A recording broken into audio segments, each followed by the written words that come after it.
Joel Montalbano, Deputy ISS Program Manager. Joel, Soyuz rocket on the pad, ready to go for launch. An experienced crew ready to spend a few days on orbit with 6 additional crew members on the station. Talk about the complexity over the first few days of this mission. Well, Rob, it's first of all, I'll start out saying it's a great day again to be in Baikonur, to get another crew ready to go to launch. This crew's experienced, they've trained, they're ready to go.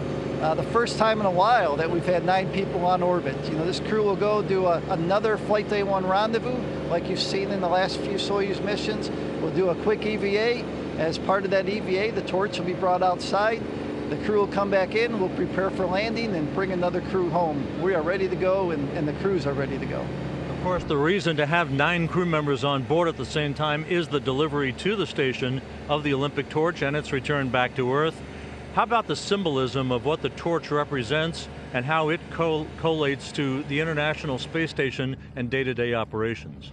Well, when you look at the Olympic flag and you think of the 5 rings, and those rings were originally designed for the 5 areas of the world that were participating in the Olympics. And I'll take a little poetic license and say those 5 rings are for the 5 space agencies: Canadian Space Agency, Japanese Space Agency, European Space Agency, Roscosmos, and NASA.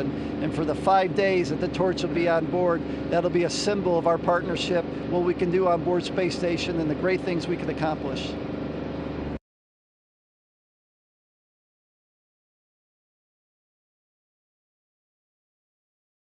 Mike Fossum, Deputy Director for Flight Crew Operations, Johnson Space Center. Mike, another Soyuz on the pad just weeks from when we were here last. Your thoughts about the crew's preparedness to launch, a veteran crew ready to spend an extraordinarily busy few days on orbit at the outset? These guys are launching into a really busy time, and it's neat because, like you say, there are no rookies on this crew. They're all experienced, they know what they're getting into, they've been training for 2.5 years, and they're down here and they're ready to go. How do you pull off a launch, a landing, an EVA in about 3.5 days, all because of the Olympic torch being brought to and returned from the station? I think part of what prepares us for success is the crew. The crew is experienced, so they're ready to jump into this and get to work, and they'll have to. It'll be very busy, but it's exciting to be launching the Olympic torch with them, and of course they'll have a very busy time as they prepare to conduct the spacewalk almost immediately, and then the next crew goes home. So we'll have 9 people for just a few days in a very, very busy time. Mike, the Olympic torch, extraordinarily symbolic. I mean, it's drawn a tremendous crowd here for this particular launch. Talk a little bit about how the torch correlates to the work day-to-day on the International Space Station that you're so heavily involved with on an almost 24-hour-a-day aspect.